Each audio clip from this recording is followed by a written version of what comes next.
Hey everyone, welcome to episode 23 of Seeking Witchcraft.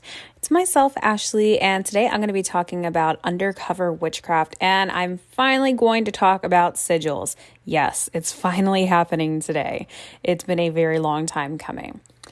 And as you're probably guessing, yes, this is I guess you can call a special quarantine episode. Yeah, I have been just pounding out these episodes recently, partially because I haven't been the best with keeping on track with old episodes.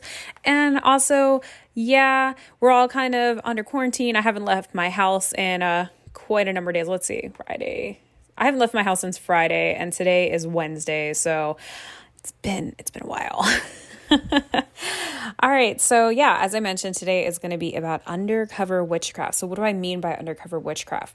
This episode is aimed for the people who are still in the broom closet, the people who want to practice witchcraft, who are practicing witchcraft, who might be scared that they might not be able to actually do it because maybe they live with people or they work with people or they're surrounded with people who would be judgmental or it would just be a bad situation. So this episode is for you. Hey. And yeah, so we're going to cover sigils. I'm going to start with that first because sigils are something I'll talk about a little bit later in the episode.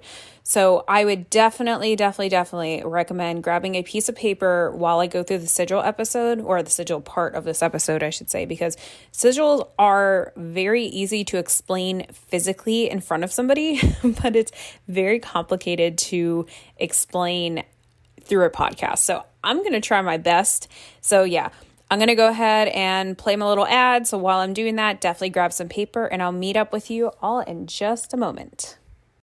All right, so here we go. Sigils. So what is a sigil? A sigil, there's a lot of different definitions for sigils. For basic purposes, you can say it's a charged symbol, or it's a picture or a symbol or something that has an intent. It has like a magical working or focus behind it. It's supposed to aid you do something. So you may have seen sigils before, or you might be thinking like, oh, maybe I know a little bit about sigils already, like kind of what they look like. Like how can just looking at an image like make something magically happen?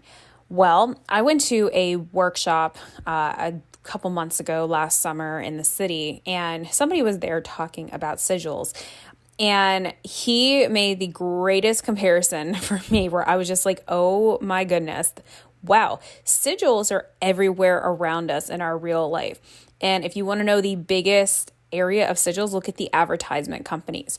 If you see a little mouse head with two big black round ears, you're probably going to think Mickey Mouse. If you see a little dash symbol, you might think Nike. It's really crazy. Like looking at these advertisements, looking at the symbols that different companies have makes you think something. If you see perhaps a white coffee cup with a little green dot in the middle, you might start thinking, oh, Starbucks. And then you might start thinking, oh, I can go for a coffee right now. It's quite incredible the power that symbols have over us without even realizing that they're actually doing that. So symbols, mascots, advertisements, all examples of sigils. So yes, they're everywhere. So to make a sigil, there's so many ways you can do this. Here's one of the ways. So say you want to make a sigil, or we can also call it a symbol, to help you, let's say, become more motivated. So the important thing with sigils is that you're going to write out a short sentence, not like maybe a long one, but just, 2-3 words of what you want to happen. So instead of saying, but you have to be very clear with your intent. So instead of saying, I wish to be motivated, it's a little bit more than 3 words, but just work with me here. Well, that's great. You want to be motivated. The sigil can kind of then help you, I guess, if you want to be motivated. So you need to rephrase what you're saying. You would maybe write instead for your sigil, I am motivated. There you go. That's clear. That's concise. The magical purposes know exactly what you want, and exactly what you tell it to happen is what's going to happen. So go ahead on a piece of paper, write, I am motivated. I don't have a piece of paper in front of me. I'm a huge hypocrite. So I'm just going to be doing this as I talk with you guys kind of off the top of my head. So write out I am motivated on a piece of paper. There's some ways you could do this. So you can take out the vowels and just look at whatever letters are left. So take out every A, E, I, O, and U that's in your word. So whatever letters that you have left, you might have like an M or like a V or like, again, I'm just doing this off the top of my head, guys. You are going to have those letters left, and you're going to take out any letters that might repeat within that sentence. So let's see. So you'll have two M's because you have am. So you took out the A, so you have an M, and then motivate starts with another M. So you're going to erase one of those M's. Or if you have, say you're not saying I am motivated, say you have some other phrase that you use. Whatever double letters you have, take them out so you only have one version of the letter left. So with the letters now that are left, there's a couple different ways that you could do this. You can, it's really hard to do this without showing you, unfortunately, but I'm going to try my best. You want to connect the letters somehow into a symbol. And I would recommend that if you're making a sigil, connect them a couple different ways. So for example, let's say you have an M and you have a V. So with the M, maybe draw the M upside down so it looks like a W.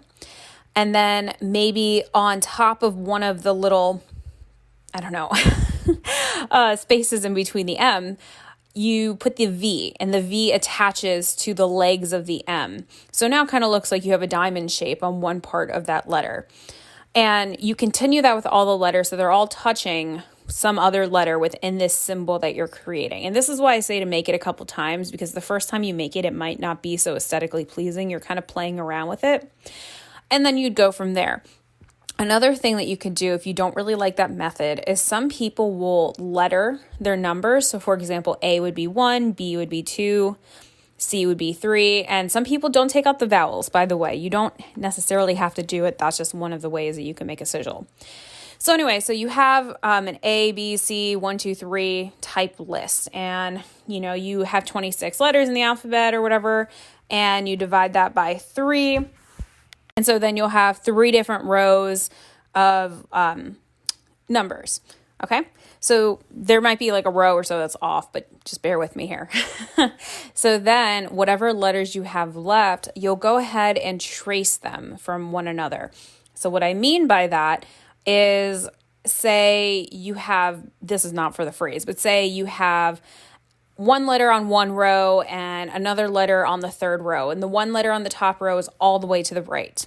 And the number on the bottom row is all the way to the left. So whatever letter. Letter and numbers actually interchangeably, or you can use this interchangeably for this example. So if your letter is at the top of the row, you can go and you can trace it down to the next letter. And you don't lift up your pen or pencil or whatever you're using. You just continue tracing letter to letter, number to number, whatever, until you get kind of like this flowy symbol. And there you go. Then you will have your sigil. So as I mentioned, tons of different ways to do a sigil. There's not a complete right and a complete wrong answer. It's really what works best for you, just like everything in witchcraft. So I would say you could do either one and it'll totally work. So again, just a quick recap. If you're making a sigil, make sure whatever phrase you're using that you're going to turn into this symbol is very clear and very concise, and it's in the present, or actually, I would say use it in the present tense, because in the future, you don't know how long that future is going to be. And in the past, well, that's the past. Magic can't fix that. But magic can help alter your present, or at least change something in your present to potentially alter your future. So there you go. That's a sigil. We're going to come back to using that a little bit later. And yeah, you can also make a sigil one other way. You can just organically draw a design without writing out a phrase. Some people do that. It's not a super uncommon thing. I personally like the phrase though, because you're putting a little bit more of your energy and your thought and will into exactly what this symbol is supposed to mean. So again, whatever works for you. Okay, so here we go. First off, again, before all of this is for the people who are in the broom closet, but this could also be a creative way for people who are not in the broom closet to look at how to become an undercover or have an undercover witch life. Okay, so I have just a big list of things that people who need to hide their practice for whatever reason or another, and we're just going to go through it. And one other thing too, if you feel that you need to hide your practice, don't feel ashamed about that, because I'm partially in the broom closet with some aspects of my life. And I'll tell you, there's other aspects of my life. All of my friends at this point know. I don't hide that from them because it's, oh my gosh, it's a wonderful feeling having people know. But there's other parts of my life that people don't know. And I don't have any plans to ever change that. And honestly, I don't feel bad about it. So I would say to anybody who might feel bad that, say, their parents don't know, or, a sibling doesn't know, don't feel bad. Don't feel that that makes you less of a witch, because it absolutely doesn't. You're your own person. You're on your own journey, your own path. And if you feel that you need to hide your practice for one reason or another, then that's what you need to do. And let me put this out to you guys just as an idea. People have been hiding witchcraft practices forever. Forever, because people were put to death at one point or tortured because they practice witchcraft. So this isn't like a new thing, of course. So don't feel bad if you're hiding your practice, because it's not new. It's going to keep happening, unfortunately. And you got to do what you got to do to make sure that you keep yourself safe. So there we go. Okay, so here's some ways that you can have an undercover practice. So I've mentioned this before, but you can have, if you want to have an altar, you can have what's called a shoebox altar or a car altar, or you can just have something that doesn't really look like an altar, but it's an altar. So what do I mean by this, a shoebox altar? Well, you can literally take a shoebox and put different things within them. So this could be actually a really cool time to get creative, by like those little tiny figurines that the craft store sells, and paste them into a shoebox, or perhaps draw symbols into a shoebox. You can also have different parts of the elements that you just keep within the box, and that perhaps that you use them, like you'll put them in the directions. So for example, so in the east, you might want to represent air. So in your shoebox, you'll write off to where the east would be. So like on the right side. And you might put a feather there, or keep a feather, or tape it, or glue it, or draw it, or whatever. Then for the west, for water, maybe you have like a picture of a waterfall or something along those lines. Or maybe even like a little bottle of water, a little dropper or something. And then of course for north, for earth, you can maybe have a rock or some dirt, or honestly, even a crystal, because it's from the earth. And then for the south, for fire, a match or a piece of charcoal, or, something like that. You can also do the same thing in like a little Altoids tin box. You can make a little baby altar and keep it in your car. Or as I mentioned, you can have a non-fancy altar. So what I mean by this, and this is not a super uncommon thing, a lot of people actually have their normal altars like this. You don't need to have this super fancy altar cloth. You don't need to have these big statues of a god and a goddess, if that's your thing. You can just have maybe one candle, maybe a journal, maybe some cards or something. Then again, if you're doing this undercover, you're probably not going to leave your journal out, and you're probably not going to have your cards out. But you can have something super simple. Maybe have a single Yankee candle if you really want to make it seem like, hey, I just have a Yankee candle sitting on this desk. That cannot possibly be associated with witchcraft, which is hilarious because I use Yankee candles for a lot of my things on my altar, just saying. You can have maybe, you can keep your incense there. And it's super popular to have incense now. I mean, you could buy it literally anywhere. You can go to Five Below or Walmart, or actually you can even go to the dollar store and get it. So maybe keep your incense by the candle, and maybe keep a big feather at the candle, maybe something, or at the table. You can keep little things in an area that may look not very obvious to a random onlooker, but have meaning to you. So that's definitely one option. Okay, so the next thing you can do if you want to get more in touch with your witchy side, absolutely start taking more nature walks. Go on hiking trails, connect with nature. So much of witchcraft is about grounding and being part of the environment around you. So hiking, nature walks, meditating outside, going on like little pedal boats, like a local lake or something, all excellent ways to get in touch with nature. Along with that, stargazing. Not only stargazing, because you can just tell your mom or your dad or your sibling or maybe your roommate or whoever you might not want to know that you're doing this. If you want to go outside and stare at the moon, but if you don't want to be, called crazy, for example, switch it up and tell them, hey, I'm going to go outside and stargaze. Or, you know what, I downloaded this app on my phone to look at the different constellations. I'm going to go see if maybe I can find them out, or give some other excuse, because normally when you tell people that you're sky gazing, they don't really bat an eye. I mean, they might say like, oh, okay, especially if it's cold outside, but it sounds a lot better than saying like, hey, I'm going to go stare at the moon for an hour. They might question what you're doing, but stargazing, excellent opportunity to use, or excuse really to use. But honestly, stargazing is cool anyway, so. Okay, the next thing you can do is if you want to keep a book of shadows or a journal, maybe a tarot journal or just a regular magical journal, you can keep this on your computer. You can make a password protected file. You can maybe have an email account where you just email yourself entries. And if you're doing that, make sure you don't email them to anybody else on accident. There's definitely ways that you can record your journey online that perhaps somebody wouldn't see it. And if you have maybe, let's say, somebody who lives with you who is very nosy and likes to snoop, a throwaway email address that you keep logged out would be a great or place to do this. In fact, you can even make an email address just for a magical journal entry purpose.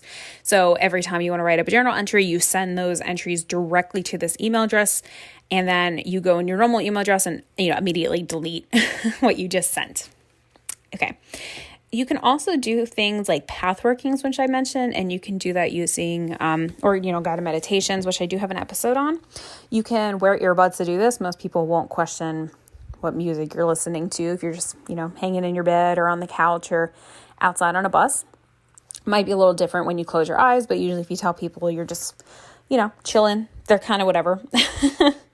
The next thing you could do is you can take yourself out to a local bookstore, or maybe even a Barnes & Noble or something, and take a look at some of the witchy books there. Now, I know it's not the best to go to a bookstore and sit there and read the book and not buy it, especially too, you want to be careful that you're not bending the spine. But if you're really, really, really desperate and you don't have a way to access this book online or through a library, it's not terrible just to see what they have and maybe read a couple pages and then come back another day and read a couple more. Don't abuse that opportunity to be able to sit in the store and read the book for free without buying it. But, there's no harm in reading maybe one chapter of a book and then putting it back gently, not abusing it. All right. There's also audiobooks. So that is definitely an option. Kind of goes with the guided meditation or the path working, using your earbuds to do that. If you're very interested in joining a coven, now, depending on your living situation, I would caution your opportunity and availability to do this, because there's a couple things. One, if you're joining a coven, you want to make sure that your attendance is on point. I mean, if you join the coven and it's not really for you and you don't really like it, obviously you're not expected to come to every single meeting. What you're expected to do is to tell them up front, hey, it's not for me. And then, cut your loss from there, I guess you could say. But if you do really want to go to a coven, and if you think that this can be an acceptable excuse, you can tell whoever that, you're going to a book club or a philosophy club or a gardening club or something. But using the book club as an example, I'd recommend, if you're going to do this, buy a book and make this convincible, and preferably choose a book that you've already read and one that's long. So for example, Harry Potter or things like Lord of the Rings. And you can explain to whoever, if they're really questioning you, we're reading Lord of the Rings or Harry Potter and we're just going one chapter at a time, because that gives you some time to build up your coven meetings. Now, I would say if your coven or your training group or whatever only meets, let's say, twice a month, I'd maybe bump it up to 2 chapters. Tell them that you're reading 2 chapters and meeting up, so it gives everybody a week to read 1 chapter. That's a little bit more convincible. And yeah, so that's definitely an excuse. Don't forget to have the book with you if you're going to use this. You can also do spell work, and you can also cast a circle without saying any physical words. So perhaps you do have a bedroom space, for example, that you can be semi-private in, but you don't want to physically say anything out loud because everybody in your house can hear you, because I've absolutely been in that situation before. Instead of maybe like whispering your words outside or in your room or wherever you're at, and kind of like having that like, oh man, people can hear me, and like that nervousness, I personally believe that you're probably better off saying the spell with force and intent in your mind and in your head. And the same can go for casting a circle. Now, if you get the opportunity to say it out loud, I recommend it. There's definitely power with the physical word. But if you are in an opportunity where you can't do that, there's nothing wrong with saying it in your head and making sure that you're focusing your energy, because it's better to do that than to kind of constantly be looking over your shoulder or stopping talking to make sure like you didn't hear somebody walk down the hallway or whatever. Okay, the next thing is sigils. You can use a sigil. You can put a sigil anywhere and everywhere. You can put a sigil behind your phone case. You could put a sigil underneath your door when you walk into the house. You can put a sigil underneath your mouse pad at your work computer. You can put a sigil in your baking. You can certainly draw something, and let's say you're making a cake or whatever, and you need a sigil for, I don't know, motivation, creativity, something. You can absolutely put a sigil into the cake. So what I mean by that is when you pour it into the pan, or let's say you're making a pie. Actually, this is a better example. We're making a pie. On the pie crust, draw the sigil on the bottom of it before you cook it, because once you fill it with the pie itself and when you cut it up, no one's going to see the sigil. And the other thing with sigils, they don't have to be these massively big things. It can be very small. That, and speaking of, cooking, kitchen magic, oh my gosh, guys, totally a thing. This also goes into using various herbs to manifest whatever you want to happen. Look more into kitchen magic. Oh my gosh, kitchen magic. I actually might consider having an episode on that. I think I just gave myself an idea. Yeah, in the future, I think I will absolutely have an episode on kitchen magic, so I'm not going to touch too much on it right now. But yes, kitchen magic is a thing. Long story short, without getting too into it, it's using different things in your cooking, for example, that help you or aid you in magical workings. Okay, so you can also make an astral temple and do circle and spells there. Now, this is definitely more advanced. That involves being able to have an astral temple and being able to go to it pretty much whenever you need to. It's a little bit more intense. So if it's something you're really interested in, I would say look into that, because I don't want to get too much into it, as again, this is mostly aimed for beginners. But yes, that is one option. You can also use small candles if you're doing a spell or needing or wanting to like light something on your altar. So you can use tea lights or birthday candles, for example. You don't need to use big candles or 7-day candles or pillar candles or whatever. If you want a wand or you want an athame and you're not able to, keep a giant stick in your room or a knife without raising some concerns, you can use your fingers. You can use, your index and your middle finger, just put them together and, stick your thumb out with it, and there's your athame. It doesn't have to be very fancy. I would recommend too, if you are trying to use a wand, it's not a bad idea to just use a regular stick. It doesn't have to be anything fancy. And especially if you're trying to keep this underground, I would recommend not having anything too fancy. You can also keep your magical items with you. And what I mean by that is, say you're not able to keep them at home. Well, can you keep some things like some books, for example, in your car, like in your tire well, in a first aid kit or the owner manual of your car?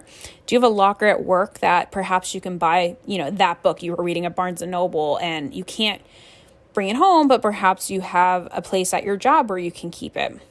And, if you do that, you might be wondering like, okay, well, I can buy the book and keep it in my locker at work, but when can I read it? I'm working.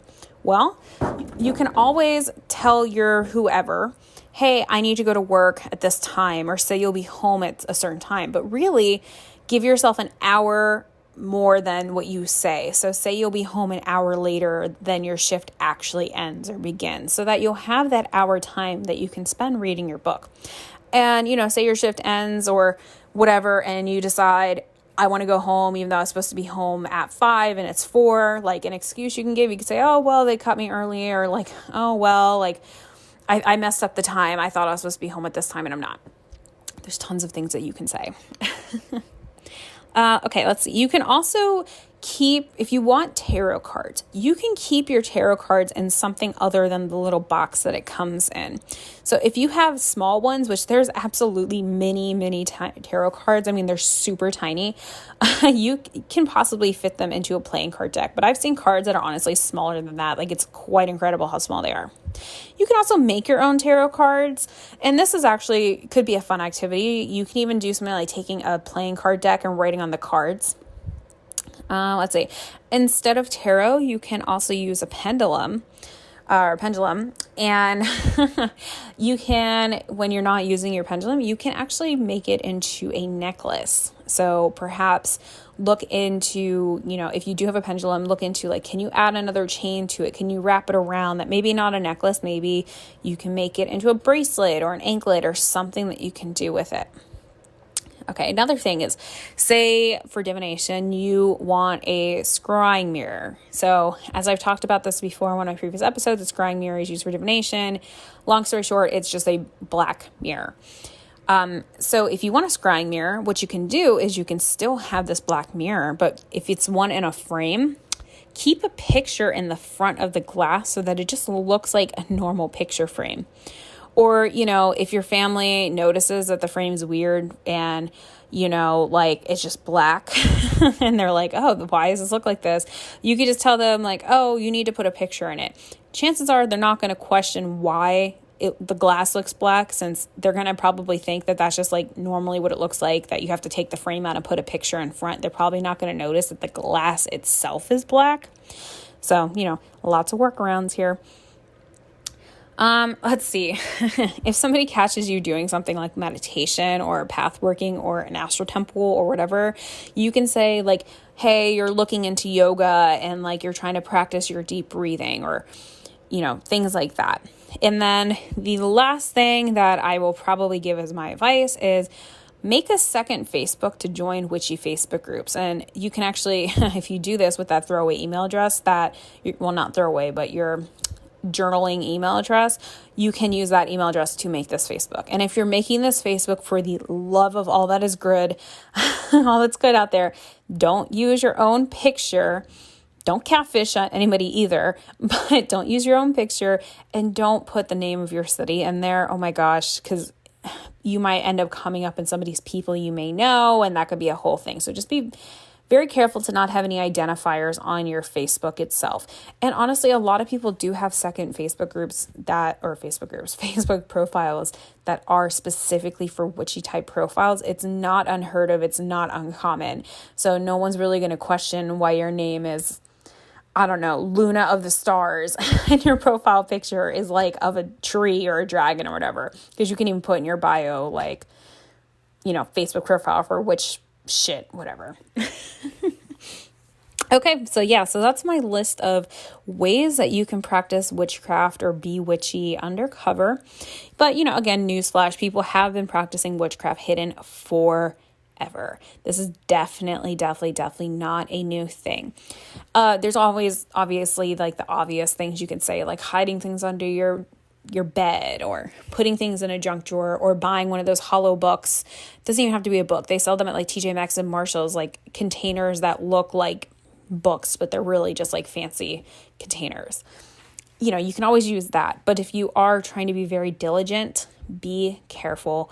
And, perhaps see if you can have a friend possibly hold your stuff if you're going to have family coming into town, things like that. There's a lot of things you could do.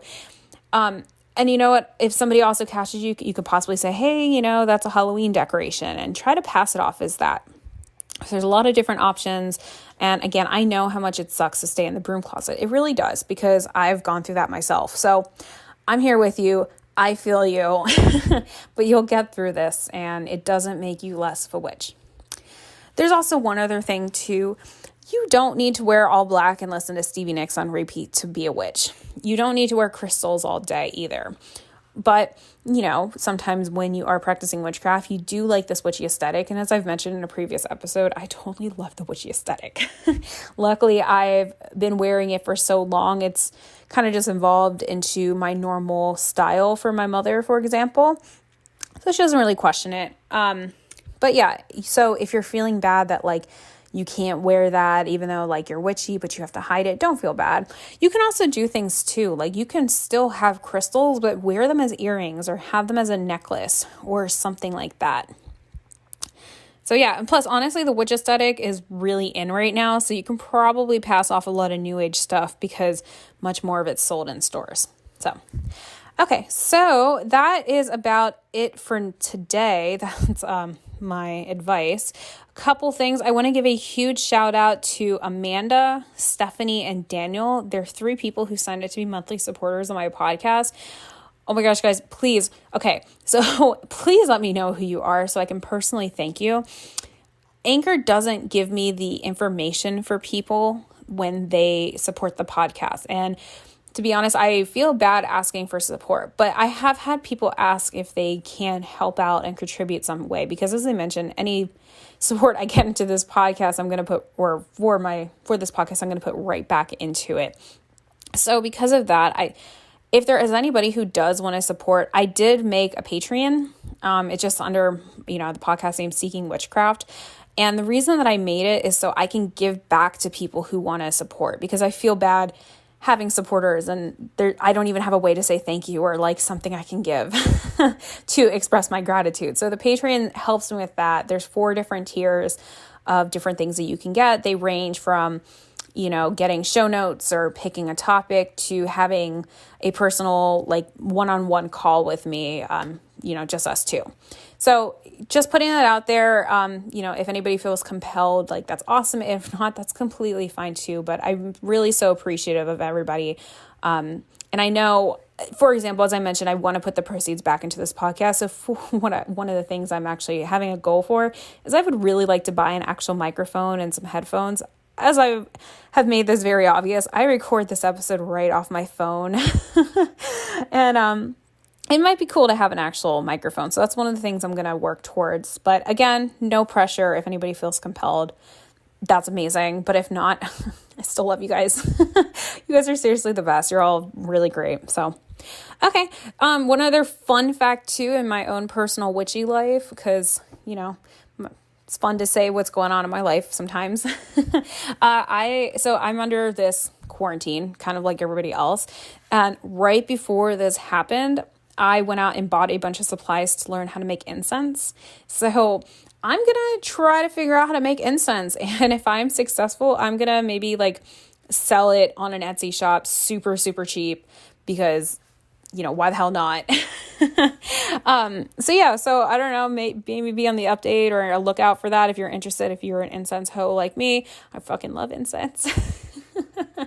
But it could also fail terribly, so I have no promises about that either. Okay. As always, you can follow me on my socials, just Facebook, Instagram, and Twitter. At this point, you guys probably know how to find me, but if not, it's all Seeking Witchcraft. On my Facebook, I just post a shit ton of memes every single day in this topic, and I've been posting a lot of coronavirus memes too recently, because that's kind of the society we're unfortunately in right now. And then my Twitter is @SeekWitchcraft, because seeking's too long, apparently. And Instagram is just Seeking Witchcraft. So, all right, guys, thank you so much for listening. I hope you enjoyed this episode. I hope everybody please stay safe. If you have the means to stay at home, please do. If you still have to go to work, thank you for all that you're doing. And if you guys can, please, order delivery, tip your servers, your drivers, tip, because service workers, hospitality workers, entertainment workers are really taking a hit right now, and any support you can give would be fantastic. And if you're a medical worker and you're listening to this, oh my gosh, thank you for everything that you're doing during this time. Same goes for people who are police officers or firefighters or people in crucial positions or positions that we don't even think about that are also crucial, like sanitation workers and mail delivery drivers. So anyway, I'm going to stop rambling now. Thank you guys so much. Please stay safe, and I will talk with you all really, really soon. All right. Bye, everyone.